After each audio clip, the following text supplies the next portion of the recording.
Boa tarde. Tudo bem, Alex? Eu tô bem, eu tô joia. E aí, como é Ai, que tá? aí eu estava aqui tomando uma surra para poder entrar aqui, Eu aqui tava no bem, eu tava aqui, Instagram. ó, esperando que você começasse. Fosse um amiguinho aqui, ó. Tudo bem, Roberto? Então nós estamos em boa companhia, então, aí. Mas eu vou ficar calado, viu? Tá bom? Ei, gente, tudo bem com vocês aí que estão nos vendo? Tá todo mundo. Como é que tá o áudio, pessoal, pra gente? Aqui pra mim tá de boas, viu? Tá? Tá, sim. Então, tranquilo, né? Tá. É, Eu queria ver alguém que está nos escutando para ver se o meu áudio e o do Alex está bom, pessoal. Manda isso, um joinha pra gente aí. Bora, responde aí, Micael, que ele fez uma pergunta. Ei, Se o áudio tá... Noelle. Fecha a porta aí. Tá, que eu tô ouvindo daqui, ó. Então tá. Você pode falar Pode mais falar que eu tô baixo, ouvindo né? daqui. Ela tá lá no outro quarto, eu tô ouvindo daqui. Não. Então tá bom. Bem, então. Bem, pessoal, sejam todos bem-vindos ao projeto Arte Terapia para mães de pessoas com transtorno do espectro do autismo. Antes de passar aí a palavra, né, para o Alex, eu queria falar um pouquinho sobre esse projeto, né, que é a arte terapia para mães com filhos com transtorno do espectro do autismo. Bem, essa ideia ela começou a surgir agora no final de 2019, na conclusão, né, no trabalho de conclusão da minha arte terapia, e eu optei por pesquisar sobre arte terapia para mães de filhos com síndrome de Down. E por que mães de filhos com síndrome de Down adultos? Eu fiz questão de evidenciar essa particularidade. Por quê? Porque aqui no Teatro de Bonecos Origens, as mães nós temos aqui duas mães que têm filhos com síndrome de Down, que elas participam ativamente aqui das atividades aqui do Teatro Origens.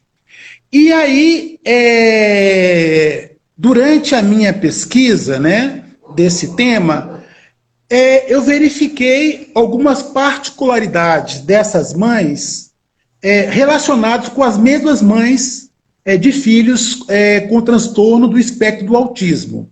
Ou seja, desde a questão lá do resultado do diagnóstico, né, da característica do seu filho, a adaptação dessa mãe em relação ao contexto familiar, posteriormente, o desafio na educação, perspectivas de trabalho, né, ao longo do tempo.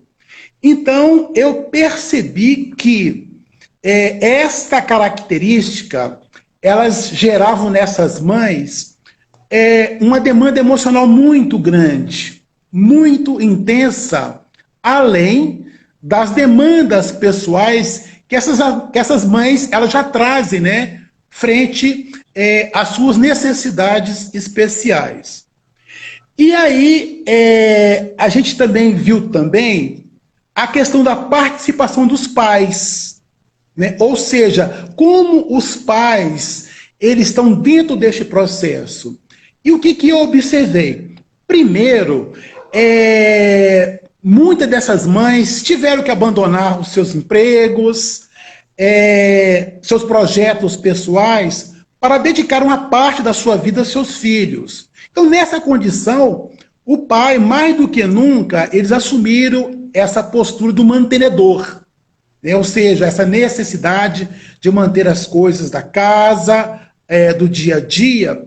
E aí, uma percepção minha foi que, em função dessa particularidade, nem sempre estes pais eles tiveram, né, ou têm, um tempo, eu diria assim, de vivência, de convivência, ao ponto de permitir que a sua companheira, ela também tem uma folga, né? Ou seja, o pai também assumir o seu papel nesse contexto aí dessa estimulação, dessa vivência, que possibilite duas coisas. Primeiro, fortalecer os vínculos afetivos dessa criança com o seu pai, mas ao mesmo tempo também permitir que essa mãe, ela tenha um fôlegozinho, que seja para dar uma passeada no shopping, uma volta no quarteirão, ou seja, para minimizar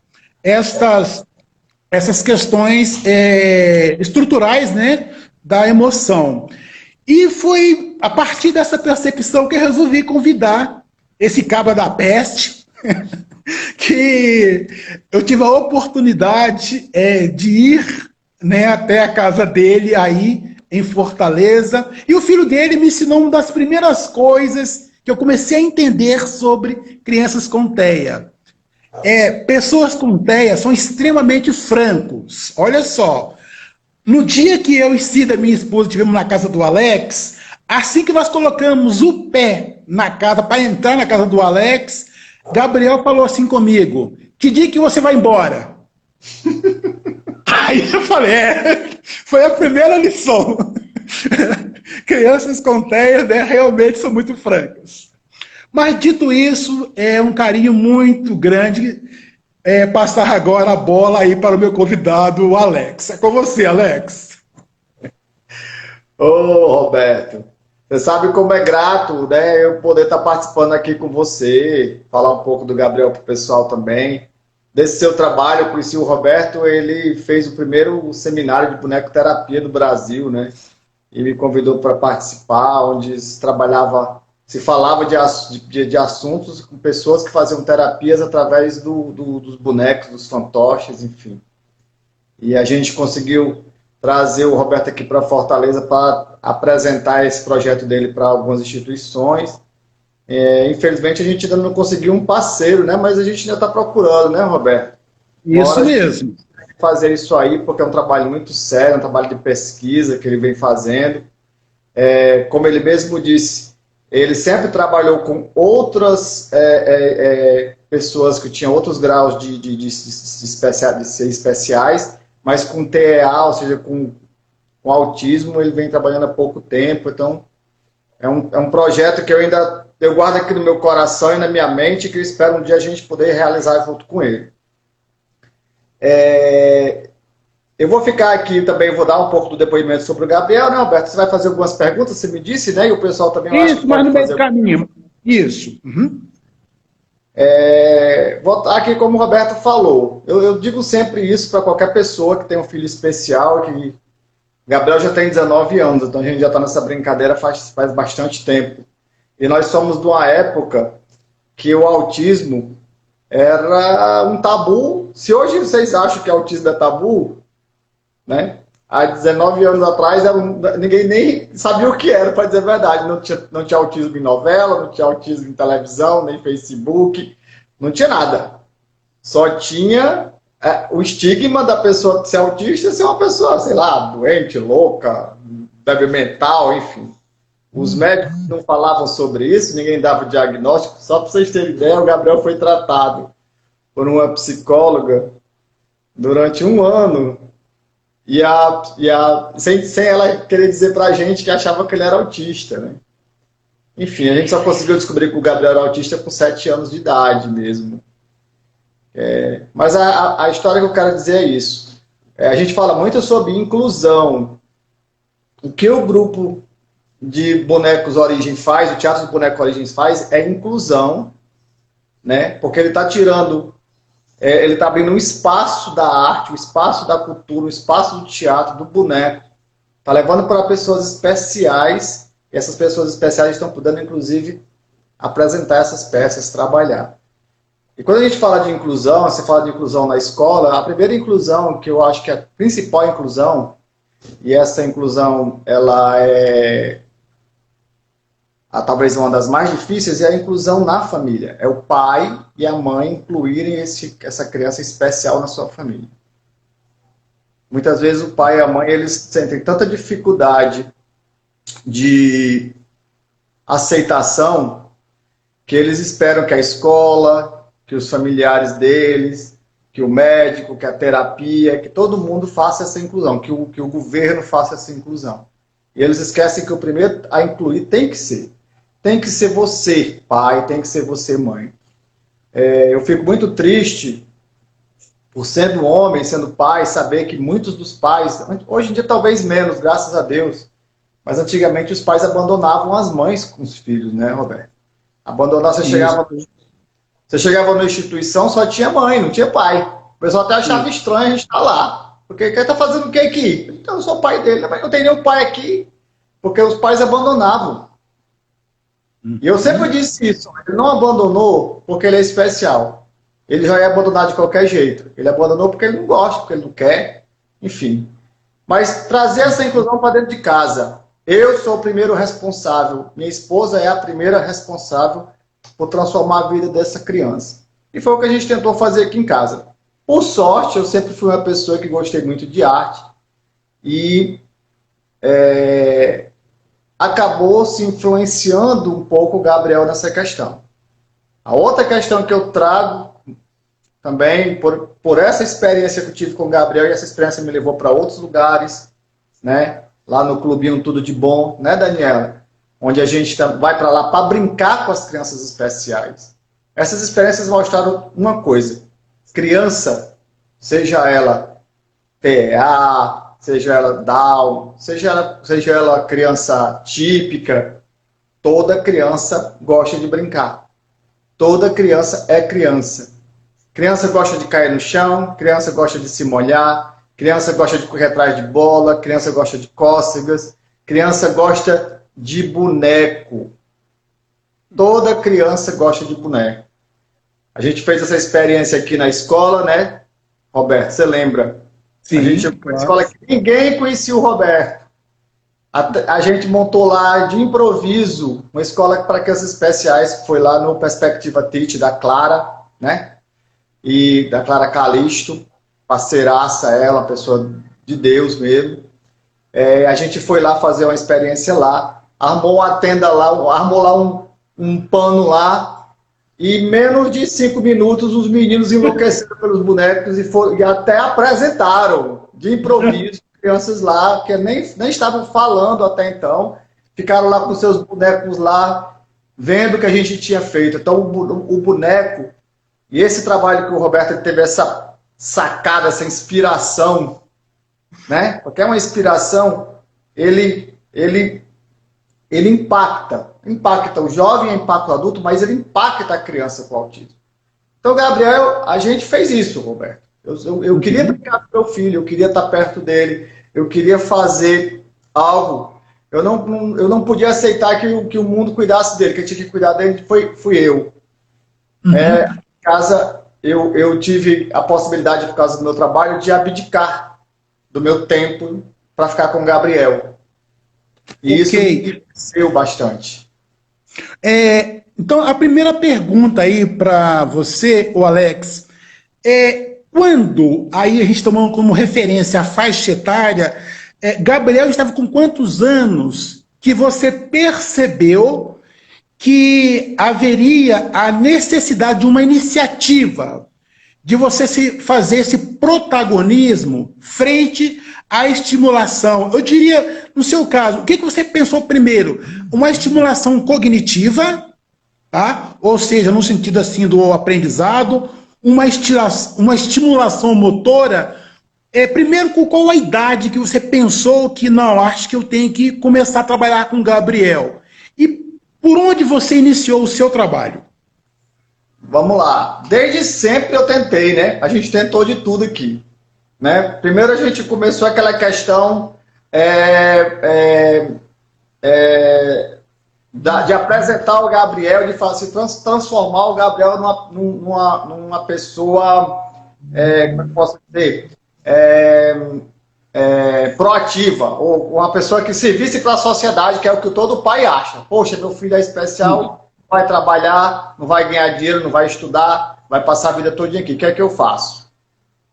Gabriel começou logo sendo canhoto. Como é que ensina, como é que duas pessoas destas ensinam um canhoto a escrever? Me explica. Com autismo. Com autismo. Pois é. Então, eu sempre prestei muita atenção nele, o tempo todo prestei atenção nele. E também, desculpe a todos os terapeutas do mundo que possam estar me escutando, eu sempre entendi uma coisa. O ler, o escrever, o estar apto ao mundo é importante, mas eu queria que o Gabriel estivesse bem, feliz, que ele tivesse vida, qualidade de vida, certo? Qualidade de vida. Tudo mais viria depois. Eu sempre disse nos lugares onde o Gabriel foi, digo, olha, o Gabriel pode até aprender a ler, o Gabriel pode até aprender a escrever, mas o que eu quero é que o Gabriel tenha uma vida, eu quero que ele seja feliz, eu quero que ele possa viver tranquilo, que ele possa fazer as coisas o dia a dia dele. Então, assim, ele sempre gostou, com 4 anos de idade, ele começou a demonstrar esse desejo pela arte através dos filmes. Como muitos portadores de TA são assim, eles são muito ligados na questão dos vídeos, na questão de filmes, na questão de celular, tablet, televisão. Isso chama a atenção deles, né? Como chama de qualquer criança, na realidade. Ajuda eles nessa situação. Mas era distante, né? O Gabriel estava só. Então a gente tentava. A primeira vez que o Gabriel foi colar, eu estava junto dele. Gabriel, chegou uma colagem no colégio, vamos ensinar você a colar. E eu percebia que ele não tinha coordenação motora, ele não tem uma motricidade fina. Então o Gabriel ele consegue fazer muitas coisas, mas os detalhes ele tem dificuldade. Então, durante esse tempo todo, quando ele entrou no colégio pela primeira vez, e saiu, e entrou e saiu. Então, toda essa fase de infância dele foi muito difícil de ele aprender alguma coisa. A gente percebia que ele aprendia, mas ele não conseguia transmitir isso para a gente. Então, existia... O Gabriel, ele fala, o Gabriel, ele faz tudo. O Gabriel não tem nenhuma limitação física, certo? A não ser a vontade dele. Mas mesmo assim a gente tinha essa dificuldade. Somente com 11 anos, mais ou menos, 10 anos, eu sou ruim de datas, eu fiz um filme com ele. Eu fiz uma brincadeira, na verdade eu fiz uma brincadeira, sempre estimulei o Gabriel assim, pegando ele, brincando, inventando as coisas, tentando de todo jeito estimular, não deixava ele quieto. Enquanto pai, eu sempre brinquei com o Gabriel. E estimulo a todos os pais a brincarem com seus filhos. Agarra, joga no chão, joga no sofá. Não importa, ele é uma criança. Crianças são crianças, elas querem brincar. Então, quando ele tinha 11 anos, eu fiz essa brincadeira com ele, a gente escondia umas coisas, quis fazer uma brincadeira de pirata. Por quê? Aí vou lá de novo. O Gabriel, por estar na televisão, eu queria tirar ele um pouco da televisão, e muitas vezes usando a própria televisão, o próprio filme que ele estava assistindo, aquele contexto ocular, para brincar com ele. Era a forma de eu conversar com ele, era a forma de eu fazer alguma coisa com ele. E nesse dia a gente filmou. Eu digo, quer ele filma isso só para eu ver depois? Porque eu não estava vendo, eu estava fazendo a cena e ele estava acompanhando. E isso aí foi um divisor de águas, porque tanto ela como eu, a gente percebeu que, primeiro, ele entrou no filme. Assim como aquelas crianças que a gente foi apresentar, entraram na peça e pegaram os bonecos e foram brincar, o Gabriel entrou no filme. Ele começou a me seguir, ele começou a fazer tudo o que eu estava fazendo. E ele começou a interagir. E eu fiquei abismado com aquilo. E mais do que isso, ele, quando se viu no vídeo, ele se sentiu diferente. Então, a partir dessa data, 11 anos de idade, eu comecei a basicamente todo dia, ou pelo menos uma vez a cada 2 dias, uma vez por semana estourado, a trabalhar vídeos com o Gabriel. E aí nesses vídeos a gente começou a fazer esses vídeos dele. Aí depois eu fui acrescentando dificuldades. Então, Gabriel, vamos pintar. Gabriel, vamos desenhar. Gabriel, vamos trabalhar com massinha. Então, isso tudo, eu fui tirando ele da brincadeira e colocando algumas dificuldades para ele realizar. Inclusive, até ele fez vários filmes manipulando bonecos, né? Porque aí eu vou trabalhando esse interesse que ele tem e, ao mesmo tempo, vou buscando aproximar. O que a gente ganhou desses 11 anos até os 18 anos de idade, para mim, assim, foi o céu. Honestamente, a gente se aproximou, a gente passou a conversar, o Gabriel passou a ter um contato maior comigo da parte dele, porque ele sabia, ele via ali em mim, né? Ele via em mim ali uma pessoa que ele poderia realizar aquilo dele de forma concreta. Isso também trouxe para ele a questão da postura, porque o Gabriel, enquanto ator, ele tem a postura do ator, ele para até de fazer os movimentos repetitivos que ele tem. Eu digo, não, baixa a mão, que você não...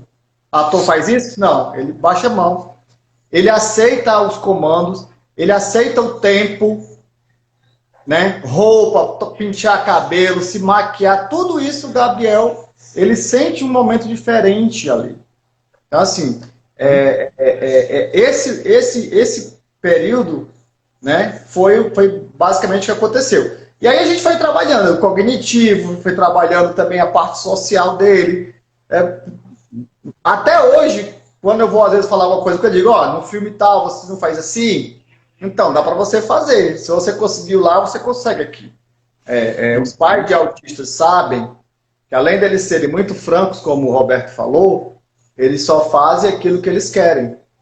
Não adianta, você não consegue empurrar no autista uma obrigação que ele não queira para si. Né? O autista, ele só faz aquilo que ele quer. Então a gente tem que transformar aquilo que ele quer numa coisa boa para ele. Tem que devolver isso para ele. Uhum. Alex, deixar você respirar um pouco agora. Mas, olha só, você falou um pouquinho lá atrás de uma coisa que a fase que eu me encontro agora, tá?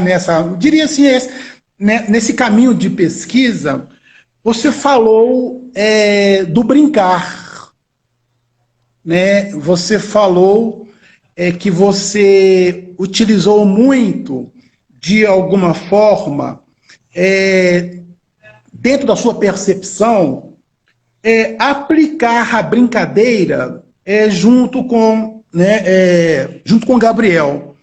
E você bem o sabe também que, para alguns especialistas, a criança com TEA não brinca. Pois é. Por quê?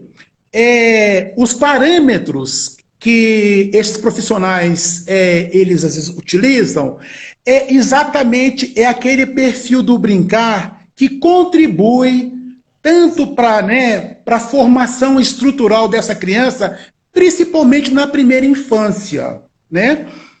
Mas o que a gente percebe, eu queria até, se o André tiver disponível, o nosso parceiro, que colocasse aí para mim na tela, é um artigo que eu vou falar com vocês aqui. O nome do artigo é o seguinte, ele chama o seguinte, olha, um estudo sobre o brincar de crianças com autismo na perspectiva histórico-cultural. Então, o artigo chama isso, um estudo sobre o brincar da criança com autismo na perspectiva histórico-cultural. E olha só, Alex, as autoras desse artigo, elas falam com a gente que a família como um todo, ela investe muito pouco na brincadeira com a criança com TEA.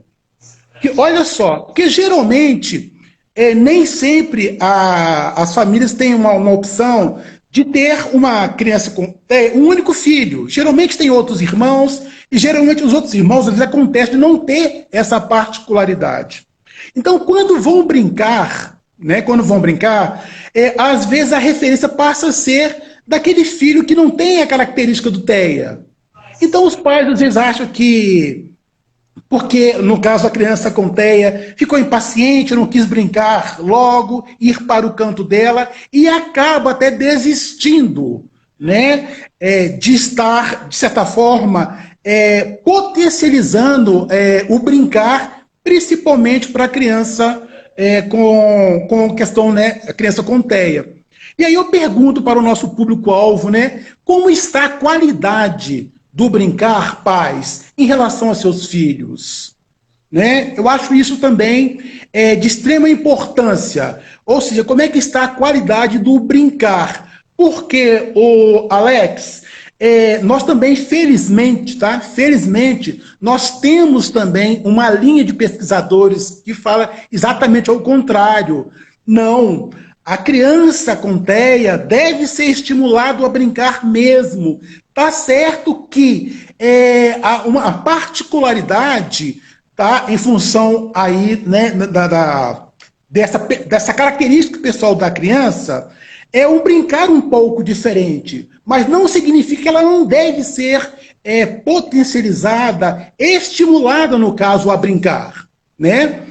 E já pegando um gancho neste pensamento, o Alex, o que eu percebo também, que eu trago aqui para a gente, junto com vocês todos, acerca dessa reflexão, que desde que essa família recebe o diagnóstico, tá, do seu filho, olha, nós olhamos aqui o manual, observando o comportamento do seu filho aqui, o seu filho, ele está enquadrado, tá, no transtorno do espectro do autismo, e coloca aquilo de alguma forma que, como você bem o disse, né, com todo respeito aos profissionais, mas nós tivemos alguns relatos de algumas mães que nem sempre o cuidado de como colocar, tá, essa realidade para essa nova família, ela vem carregada com bastante afeto, bastante cuidado, no sentido de preservar emocionalmente tanto essa mãe, este pai, frente a esse novo desafio. E aí, Alex, eu estava aqui pensando que quando você pega, né, essa criança e coloca dentro dessa caixa, tá? Ou melhor, a família, dentro dessa caixa, espectro, transtorno do espectro do autismo. Para algumas famílias, isso significa dor pro resto da vida. Para algumas famílias, este não é meu filho perfeito. Então, isso gera um sentimento de muita dor. E eu estava fazendo tá? Aqui estou com uma perguntinha aqui. Ô, André, daqui a pouquinho eu vou responder você aqui, que é o nosso parceiro que está com uma pergunta para a gente aqui.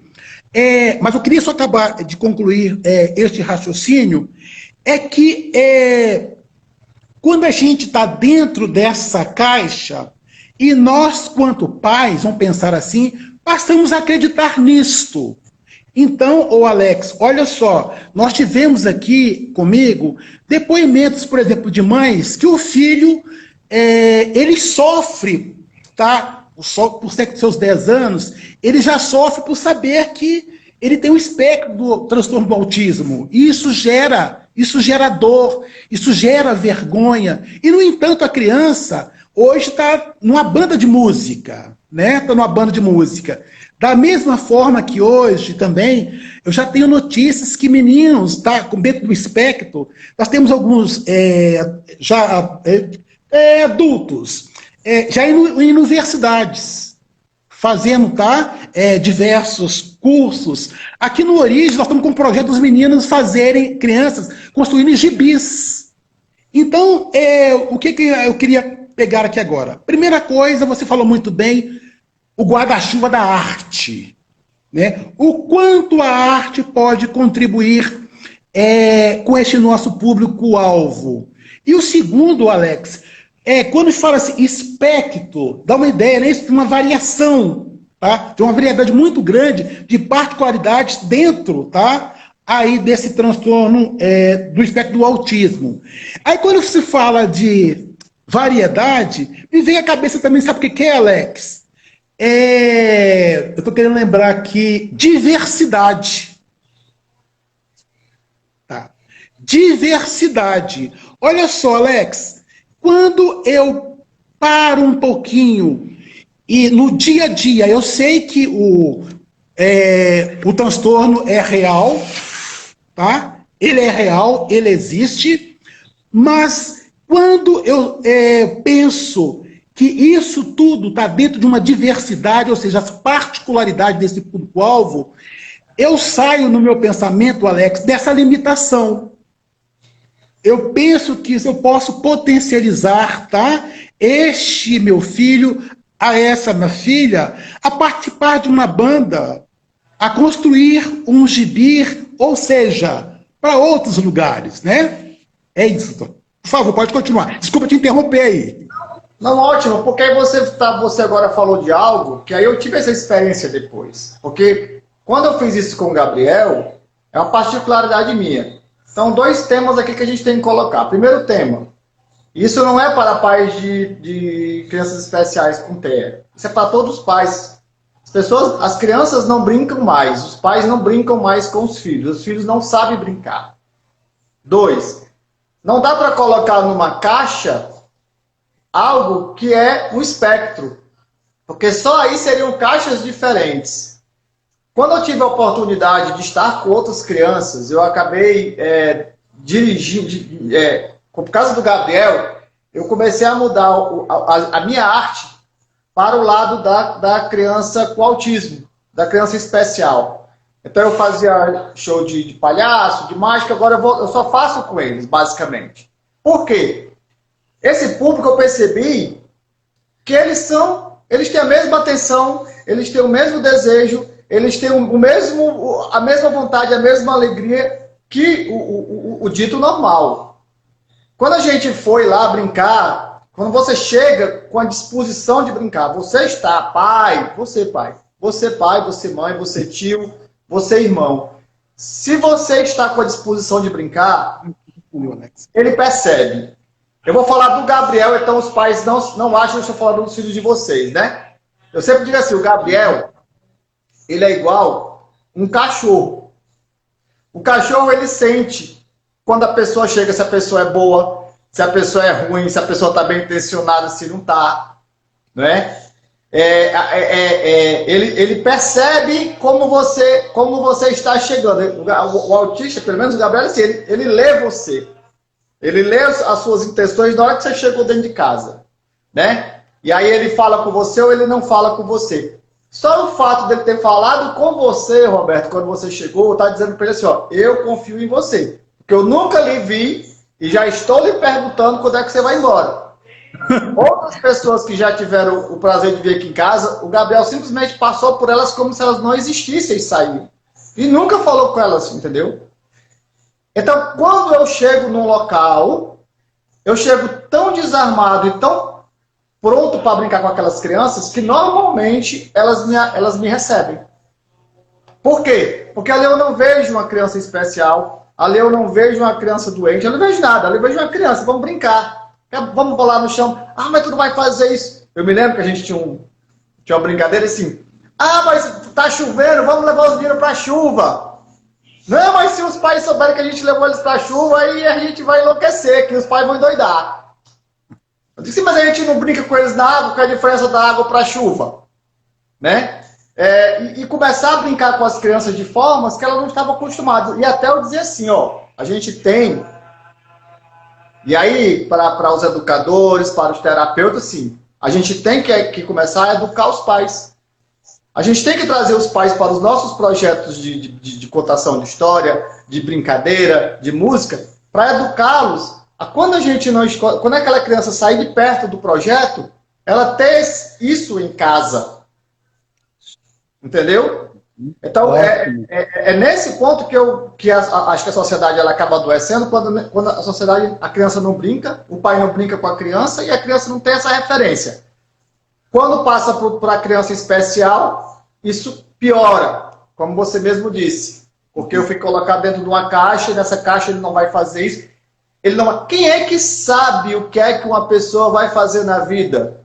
A gente não sabe, tá? A gente não sabe. O Gabriel hoje, ele está lá assistindo os filmes dele agora, mas eu não sei o que ele vai fazer na vida dele um dia. Por quê? Porque a cabeça do autista, ela é igual à nossa. E às vezes muito mais, como é que eu posso dizer? Mais poderosa, porque eles conseguem dinâmica, né? Focar. Né? Então, não sei se um dia ele resolver, pronto, agora eu vou citar aqui o Forrest Gump. Tem uma cena do Forrest Gump que ele tá caminhando, todo mundo correndo atrás dele, ele já tá barbadão andando, todo mundo atrás dele, bem uns 3 anos que ele anda. Aí um dia ele para e aí, o que, é que você vai fazer? Eu vou voltar para casa, eu não quero mais caminhar, né? Pronto, eu já caminhei. Então, o autista, ele é assim. Entendeu? Ele vai, depois ele diz, agora não quero mais fazer isso, quero fazer outra coisa e vou fazer e corro atrás de mim de novo. Ok. Ô, Alex, o que você acha? Nós já temos aqui algumas pessoas perguntando qual vai ser a hora para elas organizar as perguntas. A gente pode pensar o seguinte, sei lá, nos quase uns 10 minutinhos para a gente poder acabar, a gente abre então para as perguntas para a gente poder fechar? Podemos fazer dessa forma para você? Se o pessoal aguentar, eu fico até de manhã aqui.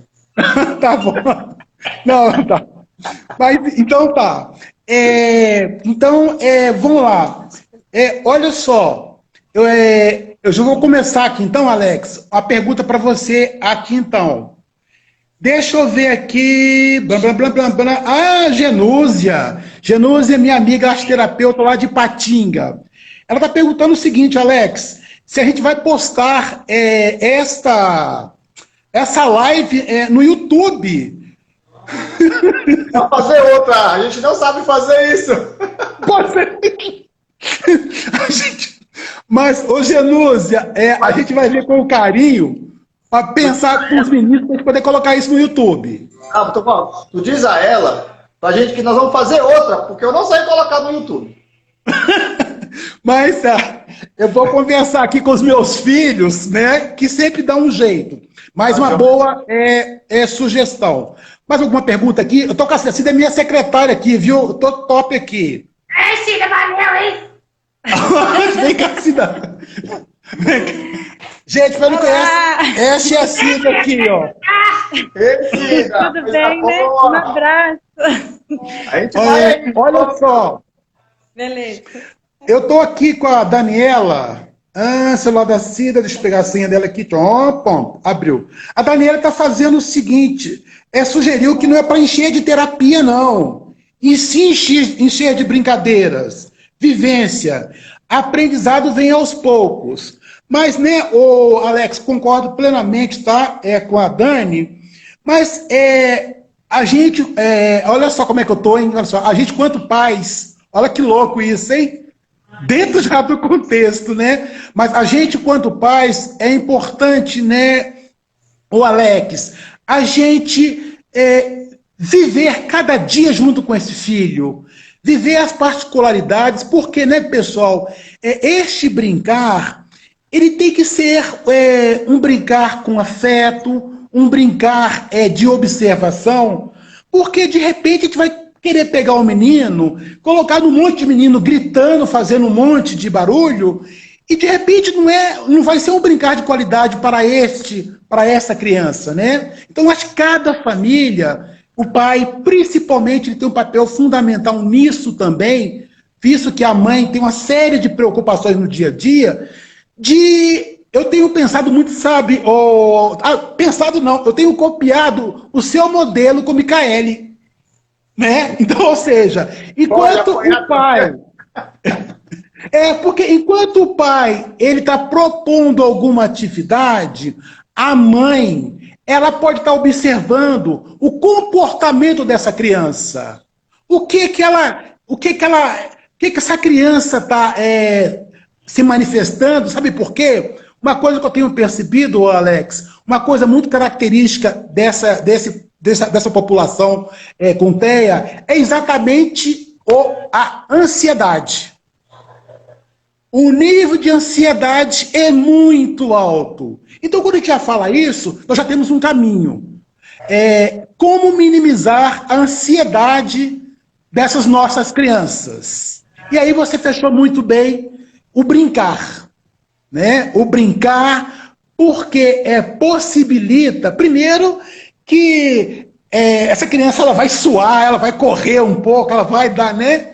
e, ao mesmo tempo, vai permitir que esses pais observem o comportamento dessa criança, né? Mas pode continuar aqui, tem mais perguntas. Pode com você aí, o que você pensa? Não, então, se você prestar atenção a uma outra questão, a gente fala dos pais e fala da terapia. São coisas que a gente tem que ter as duas. Eu acho que você não pode ter só uma ou só outra, tá? Existem terapias que são necessárias para uma criança que tem TEA ou que tem qualquer outra dificuldade cognitiva, ok?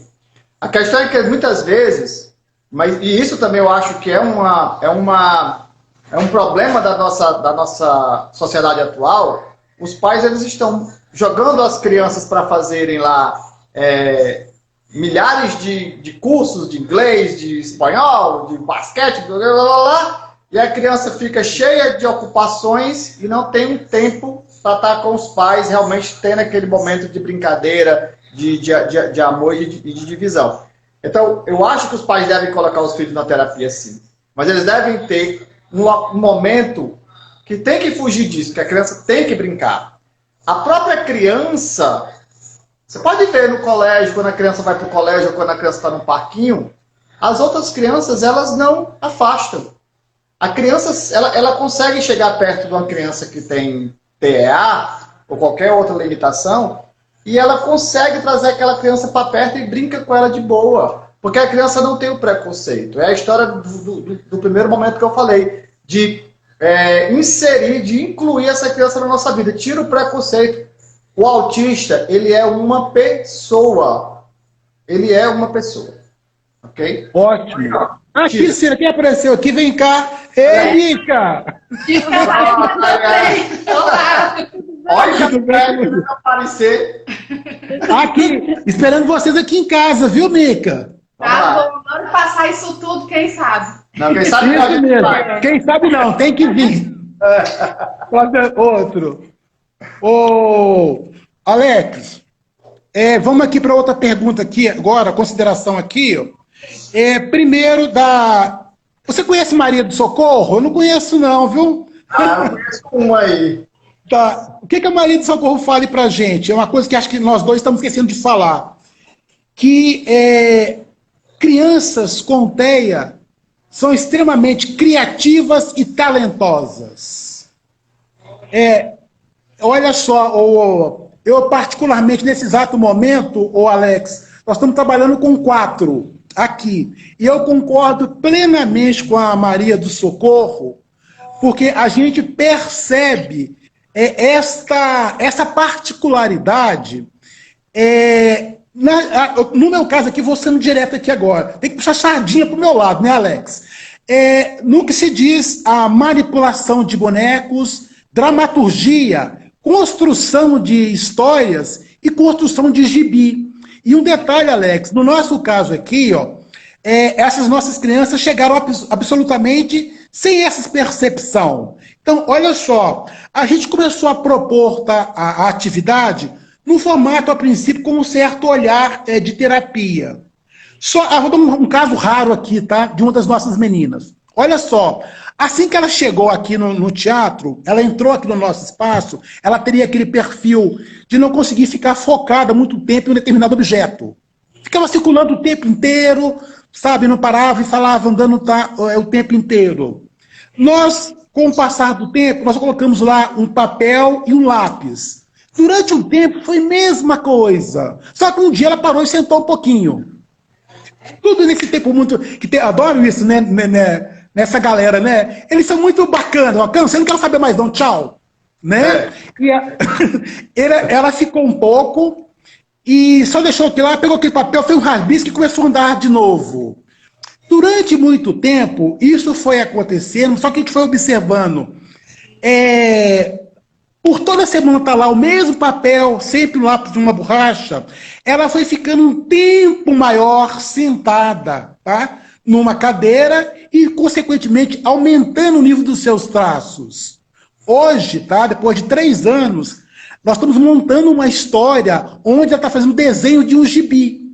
Então, por isso que eu acho de extrema importância, pais, né, no caso, as pessoas que estão diretamente vinculadas à criança, não desistir não, tá? Porque aconteceu uma vez, eu não quero saber mais. Pelo contrário. Aí que eu acho que é a sabedoria. Assim, opa, hoje aconteceu isso aqui, mas se eu pegar só o que aconteceu hoje, eu não tenho parâmetro, né, ô Alex? Preciso de mais tempo, mais 2, 3 meses. Olha a iniciativa, o que meu filho está fazendo. E os pais, principalmente o pai, volto a falar aqui, eles são muito bons para fazer isso. Então, este pai pensar, se organizar este tempo, tá? Este tempo, para estar neste processo, né, com seu filho, é muito bacana. E deixar a mãe, a princípio, nessa condição de observadora, de percepção, para que a hora que os dois estiveram juntos, possam fazer, né, as análises pessoais acerca do seu filho. Mas aqui, ó, tem mais uma consideração aqui, ó. Renata. O que a Renata está perguntando aqui, Alex? A questão dos professores em escolas, que segundo ela, né, algumas escolas estão despreparadas para lidar com eles. Olha só, Renata, que bacana. Bacana a sua consideração, mas olha só, eu não vou nem entrar como detalhe nisso aqui, nem vou deixar o Alex entrar também, sabe por quê? Olha só que bacana. Nós vamos ter uma live só sobre educação, Renata. Especificamente, tá? Essas nossas crianças, pelo viés da educação, com professoras que trabalham, tá, diretamente com essas crianças em escolas inclusivas. E aí, Renata, já vou adiantando para você também que, felizmente, cara, felizmente, nós temos alguns projetos de educação inclusiva onde tem professores, sim, tá? Que tem vestido a camisa, que tem mostrado para a gente resultados. Então vai ser isso, que a gente vai ter uma live só sobre isso, sobre educação inclusiva, tá ok? Então, espera só mais um pouquinho que a gente vai fazer isso. Deixa eu ver se tem mais pergunta aqui. Opa, nossa senhora, peraí. A Paula comentou que ela se surpreende com as produções deles. Olha só que legal, Alex. A Paula está falando o que você tem a considerar sobre isso. Produção. Então, a Paula está me levando a um lugar aqui, Alex, para deixar que eles produzem, tá? Faça produção, que você está vendo o desenho de uma arte, e aquilo, de certa forma, fica impresso. Porque aquilo sendo impresso, né, Alex, possibilita que tanto a criança como a família, a escola, visualize aquela produção e, de certa forma, pode talvez começar, né, Alex? Começar a ter uma ideia do potencial dessa criança, não é isso? E vai gerando valor, né? Ele vai ficando também ele vai ficando satisfeito, né? Autoconfiança, é isso, Alex? Confiança, Vai aumentando a autoconfiança. Vamos lá. Agora, essa é pra você, viu, Alex? Essa Estela é uma outra colega minha, amiga, arte-terapeuta. O que a Estela está perguntando aqui? Sobre as possibilidades de arte-terapia online na quarentena para crianças com TEA. Como é que está a sua terapia com o Gabriel, por favor? Bom, vamos lá.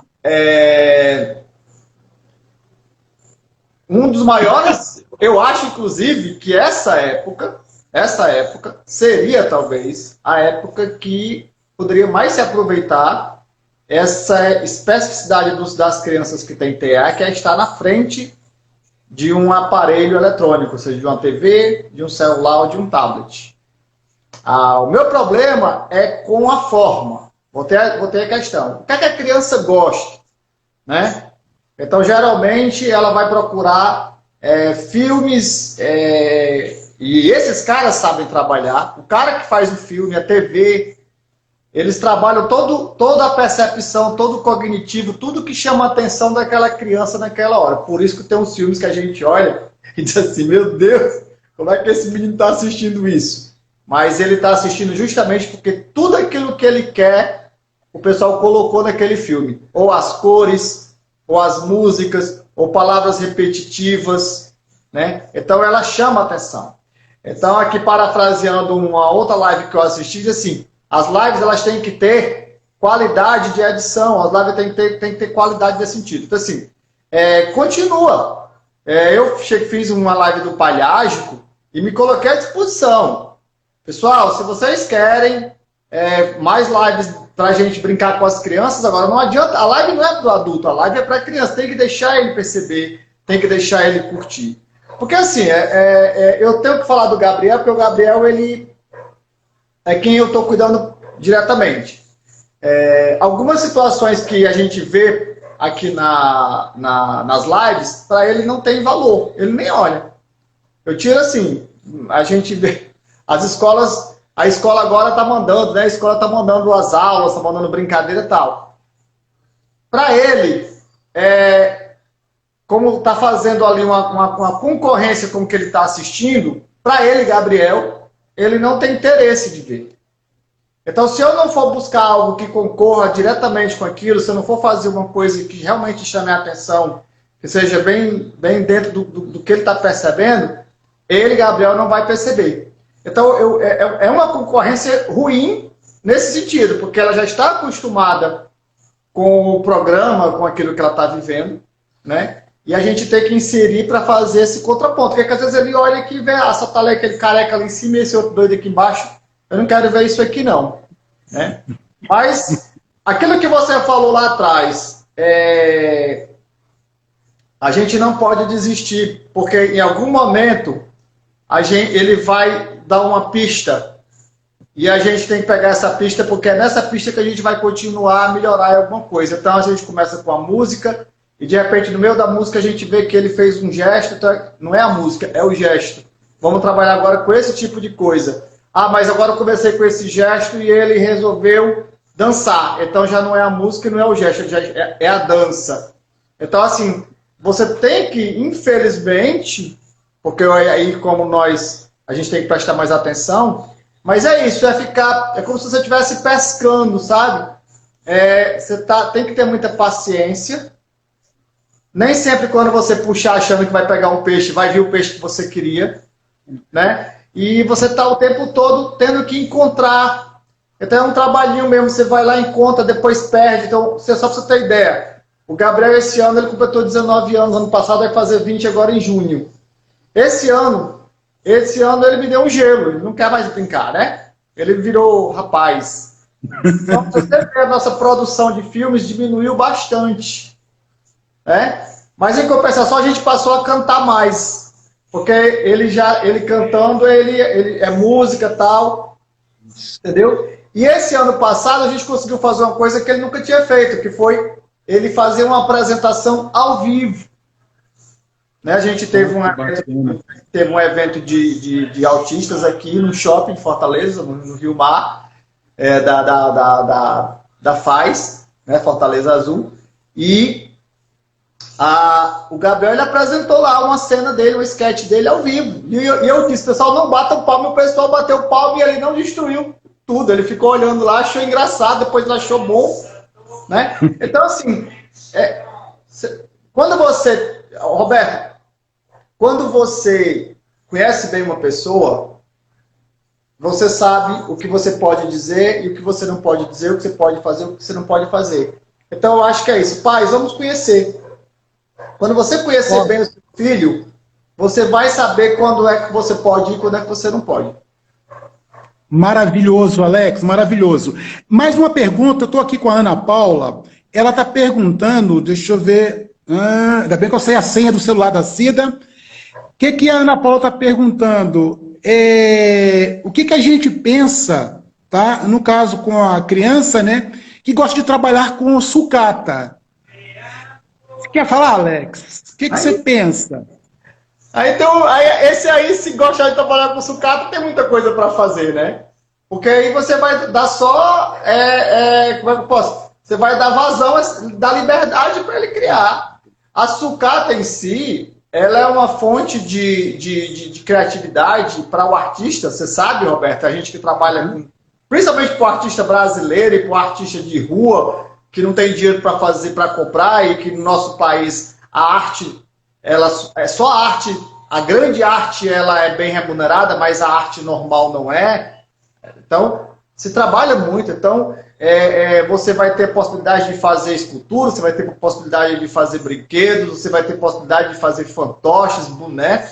Aí, esse aí é um mundo, eu vou falar, então, é um espectro muito grande que você pode trabalhar nessa questão da sucata, né? Eu, enquanto artista, e eu acredito que lá a Cida, que é a que põe a mão na massa lá, ela deve ter uma caixinha lá cheia de sucatinha, de breguesso, de coisas que ela junta para fazer as artes dela, né? Não, ok. Aqui estamos começando a caminhar para o fechamento aqui. Ô Alex, você falou uma coisa muito importante. Eu percebi que nós temos aqui também com a gente aqui educadores, né? Professores também. E aí o que a gente percebe, né, ô Alex, que você falou bem claro, somos um conjunto, né? Hoje o foco aqui é o pai, mas pai, não desespere que ele não está sozinho, né? Aí eu queria falar com o pessoal da educação, que trabalha diretamente com esse público-alvo, que, de certa forma, aguce cada vez mais a percepção da potencialidade dessas crianças. Porque, às vezes, né, Alex, a criança passa um bom período também dentro da escola. E aí tem alguns caminhos, tipo o AEE, né, que é o atendimento educacional especializado. Então a criança está neste espaço, então de repente ela está tão confortável. Primeiro acaba esses profissionais oferecer um espaço de conforto para essas crianças. E ela, de repente, ela fornece certos conteúdos que esses professores podem pegar este material e compartilhar com os pais, a fim de que esses pais, olha, hoje eu percebi que seu filho brilhou aqui, aconteceu isso aqui agora, e de repente o que a gente percebe que os pais, em posse dessa informação, podem contribuir com o crescimento do seu filho. Eu fiquei muito feliz com essa apresentação do Gabriel, porque quem exatamente sente na pele o que é uma criança com TEA, sabe muito bem que eu presenciei isso um pouco, uma boa parte dela, a questão de muita gente, a questão de barulho, a questão do espaço, isso provoca um incômodo muito grande, eu diria quase que é de desconforto, de sofrimento para essa criança. Então, Gabriel, conseguir cantar e ficar bem, sem sair do eixo emocional, ô Alex, cara, é emocionante. Já é uma vitória. E outra coisa, os pais, eu não sei se a Alex também o que pensa em relação a isso. Eu já estou percebendo que com o passar do tempo, né? Como é que Gabriel era com 4 anos, com 11 anos e com 20 anos? A gente está começando a perceber, olha só, não é mais criança, mas eles começam a ficar um pouco, tá? Eu diria, aonde que eu estou aqui agora, um pouco mais consciente de si mesmo. Então, consequentemente, isso vai possibilitar que os pais também diminuam um pouco as ansiedades. É isso que eu queria terminar. Né? Que deixem não fiquem tão ansiosos, comparar o seu filho, né, com outros filhos, porque seu filho é único, né? Acho que é lindo demais, né, o Gabriel? Ó, tá falando, né, Alex? Seu filho é lindo demais, o que está acontecendo? Peraí, olha o que o Alex fala com a gente, um dia de cada vez. E gente, desculpa, foi o tempo. Eita, desculpa. Eu não sabia que tinha tempo não, ó. Eu também, eu muito menos. Aqui, eu estava falando de uma proposta, tá? De um brinquedo que é possível os pais fazer junto, tá? Com os filhos, que na realidade, né, é um exercício de dobradura, mas olha só, né, Alex? É uma coisa a princípio simples, mas que esses pais... Eu tô vendo o Gabriel lá no fundo. Gabriel! Olha lá. Mas é uma coisa simples, mas que este pai... ele pode fazer este avião, né, de papel com seu filho. Depois pode ir para a área externa, ou dentro de casa mesmo, brincar com este avião, o pai tomar essa iniciativa, e essa mãe vai observando o comportamento deste seu filho. Então, eu queria, só para a gente poder concluir aqui, então, para a gente primeiro tranquilizarmos, né? Eu estava nesse discurso, que são nossos filhos. Nada de pensar, né, Alex? Na nossa pesquisa aqui também, tinha uma preocupação das mães, né? Ah, se eu morrer, como é que meu filho vai ficar? Né? Ou seja, tipo, né? Elas acham que estão com essa bola toda. Como se, né, de certa forma, o filho em si vai ficar extremamente sentido, mas pelo contrário, né? Então, acho que um dia de cada vez. E eu sei, pessoal, que as dúvidas são muitas, mas olha só, a intenção aqui desse projeto, cada mês a gente vai focar numa coisa específica, tá? Para o mês agora de maio, a gente vai dar ênfase para uma mãe, né? Agora, hoje a gente fala muito para os pais, né, Alex? A gente conta pensando nesses pais, a participação nesses pais. Aí, pai, eu vou aqui pensar junto com o Alex também, por favor, né? Vamos contribuir nesse processo junto aí à sua parceira, porque elas estão cansadas, viu? Os processos de arte-terapia que nós estamos fazendo aqui, interessados a ela, nós estamos com essa percepção. Elas estão cansadas, está precisando muito, né? Dessa contribuição dos pais, e aproveitar, né, Alex, até esse momento de reflexão, né? Como está todo mundo em casa, de repente seja um momento bom para a figura paterna, né? Eu já sei que vocês são presentes, mas intensificar a qualidade, né? Vamos pensar aqui, né? Dentro do brincar em relação a este nosso público-alvo. Mais alguma coisa, Alex? Não, vamos lá. Eu só complementando aqui o que o Roberto falou, né? Essa brincadeira do avião aí, o Gabriel viu no filme dele e a gente foi fazer, e ele jogou muito e a gente brincou bastante com essa questão do avião.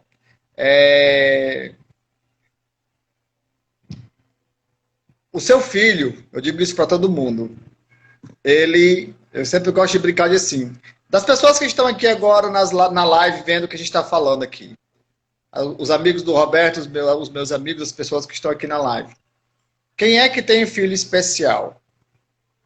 Quem é que tem um filho especial? Então eu vou dizer, seguramente, todos nós. Porque todos os nossos filhos são especiais. Eles são especiais porque são pessoas importantes para a gente. Então não é porque ele tem ou não tem TEA, porque ele tem ou não tem algum tipo de deficiência, que ele passa a ser especial. Eu nem gosto dessa palavra especial. Porque meu filho é especial dele. É normal, só que ele tem um jeito diferente de ser. Ele é diferente de ser. Então é brincar, estar junto, estar perto, respeitar. Respeitar, eu gosto muito dessa ideia, respeitar. Uma das coisas que a gente tenta fazer aqui em casa com o Gabriel é tratá-lo como eu sempre tratei o meu outro filho, que é o Arthur. Eu não trato o Gabriel diferente do que eu trato o Arthur. Então o Gabriel ele é tratado da mesma forma. Eu vejo o Gabriel como uma pessoa completa e por ser uma pessoa completa, eu não tenho medo de estar me aproximando dele, nem de falar com ele, nem de brincar com ele. Deixo as pessoas verem ele como uma pessoa completa também. Então, muitas vezes a gente deixa que ele esteja no meio, até se arriscando um pouco no meio das pessoas, né? Mas é isso. Aproveitar a questão... a escola, ela dá muito bem a parte terapêutica. A escola, ela vai ensinar muito bem a parte terapêutica. O Gabriel aprendeu a escrever na escola. Ele escreve o nome dele porque ele aprendeu na escola. Tá? A escola também tenta suprir um pouco essa parte artística, né? Essa parte comportamental. Mas isso aí eu vou sempre dizer, isso é da casa, é da rua, é da brincadeira, é do parquinho, é de como você está levando. Então, pai, mãe, tio, tia, amigo, amiga, tá lá, tem uma criança especial, se aproxima dela, não tem medo. Ela vai sentir que tu tá com medo, ela vai sentir o teu receio, ela vai sentir a tua preocupação. Ela vai sentir também que você está olhando para ela de forma carinhosa. Ela vai sentir que você está se aproximando com amor. Ela vai sentir que você tem ou não preconceito. E aí é assim que ela vai reagir a você. É basicamente isso. Quem tiver alguma pergunta para mim, aí como aí tá, eu entrei aí, tem meu Instagram, pode perguntar, pessoal. Desde que o Gabriel nasceu, E desde que a gente está nessa brincadeira com ele, eu me disponibilizei a dividir aquilo que a gente viveu com outras pessoas, a responder, a sofrer, a ajudar da melhor maneira possível. Eu e a Micaela aqui pode perguntar que a gente responde. E o resto é isso, esperar novas lives aí do Roberto, né, Roberto? Isso mesmo. Inclusive, nós estamos com uma pessoa perguntando quando vai ser a próxima. Eu só sei que vai se organizar, que vai ser sempre no terceiro sábado de cada mês. Eu estou sem um calendário aqui agora, mas eu vou mandar com antecedência para as pessoas que estiveram com a gente aqui hoje, tá? O novo convite, tá? Mas a nossa ideia é que a gente vai até no final do ano, sempre uma live, uma vez por mês, esse tema dentro de um contexto muito específico. Por isso que eu quis falar em relação à educação. Já vou adiantando que dentro da educação, nós inclusive vamos ter duas especialistas. Uma falando de um mês, outra falando outra, porque é um grande, né? É um grande desafio para a educação em relação a este nosso público-alvo. Então a gente vai abordar isso de uma maneira bem específica. Alex, irmão, muito obrigado, tá? Reitero mais uma vez que eu espero vocês aqui de novo, aqui em Belo Horizonte. Se Gabriel já está falando sozinho, cantando, ele vai conseguir pegar avião, né? Não, isso ele já pega, isso aí. Rapaz, o Gabriel faz o que ele quer, o Gabriel já andou de montanha-russa, o Gabriel já fez... Tudo que você imaginar, ele faz. Esses bichos são sabidos, rapaz, são tudo sabidos. O que eles gostam, eles fazem. O que eles não gostam, eles não fazem, manda a gente se lascar. Não, tá certo. Só fazer um jabazinho aqui. Deixa eu só fazer um jabazinho. Eu vou fazer... o Palhágico vai fazer uma live, acredito que no YouTube. No sábado que vem, no próximo sábado, daqui a 2 sábados, vai ter uma live do Palhágico, para brincar. Para a criançada assistir, pai, mãe, para a família ver, para brincar, ver lá as brincadeiras, ver as mágicas, a gente vai fazer um bocado de coisa legal lá. Então, quem quiser ver, tá joia? É isso aí, Roberto, a gente com certeza vai aí, viu? E obrigado, pessoal, que entrou aí, todo mundo, um beijo, né? Perdeu o tempo de vocês um pouquinho vendo esses 2 bestas conversando. Pessoal, muito obrigado mais uma vez. A Firetech, vocês viram que nós estamos dominando bem o Instagram, né, Alex? Mas da próxima vez não vai acontecer essa loucura toda. Mas a cada um de vocês, pela sensibilidade. Aqui, para todo mundo saber, Alex, tivemos aqui 72 pessoas com a gente, olha só que loucura, né? E a gente agradece esse carinho, esse respeito, e vocês nos dão forças, né, Alex? Para a gente continuar esse nosso encontro prazeroso. Verdade. Né? Porque falar desse nosso povo querido, para a gente, muito prazeroso. Um beijo grande para todo mundo, gente. Alex, Agora eu vou falar. Cala a boca, Roberto. Cala a boca. Tchau, gente. Falava que até agora... Tchau. Eu tô dizendo, me chama pra participar do negócio e não deixa eu falar. Tá. Beijo, pessoal, obrigada, hein? Ele traz ele quando você vier pra cá também, viu? Pra gente brincar aqui no teatro. Pode deixar. Tchau, beijo. Beijo pra todos, gente. Abraço.